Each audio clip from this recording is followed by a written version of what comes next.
এখন থেকে আপনার প্রিয় সিরিয়ালগুলো ফ্রিতে দেখুন এক্সক্লুসিভলি শুধুমাত্র সান নেক্সটে। এখনই অ্যাপ ডাউনলোড করুন। বউ এসে গেছে, বউ এসে গেছে।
এবার কন্যা সম্প্রদানের জন্য মেয়ের বাবাকে আসতে বলুন।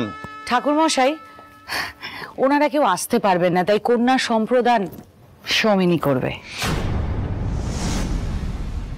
দিদিভাই বারণ করেছিল ঠিকই, কিন্তু তাই বলে ভালো বাবা ঝুম দিদির বিয়েতেই আসবে না। ভালো মা হয়তো এই বিয়েটা মানতে পারবে না এখনই, কিন্তু ভালো বাবার আশীর্বাদ ছাড়া তো এই বিয়েটাই অসম্পূর্ণ থেকে যাবে। কি বলছো? আমি কেন সম্প্রদান করব? তুমি করবে, শেখররা আসবে না, কেন সময় নষ্ট করছো? যাও। আমার মেয়ের বিয়েতে আমি আসবো না তা কি করে হয়?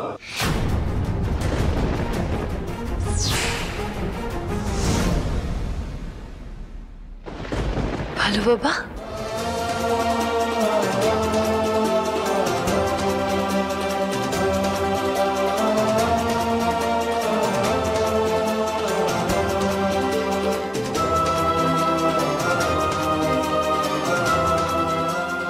আমি জানতাম ভালো বাবা তুমি আসবে।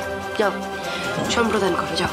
তোমাকে যত দেখছি আমি অবাক হয়ে যাচ্ছি, জানো তো, এত কিছুর পরও তুমি চলে এলে এখানে। মানে লাজ লজ্জা সব কিছুর মাথা একেবারে কিনে ফেলেছো, তাই না? আজ যে আমাকে এখানে আসতেই হতো ম্যাডাম। বাবা হিসেবে আমার মেয়ের জন্য আমার যা যা কর্তব্য আমি সব পালন করব। আমাকে আজ বাধা দেওয়ার ক্ষমতা কারণ নেই। সেই মেয়েকে তো ঘাট থেকে সুন্দর ঝেড়ে ফেলেছো, আর প্রবলেম কি আছে, তাই না? তো সঙ্গে করে কাকে নিয়ে এসেছো এটা?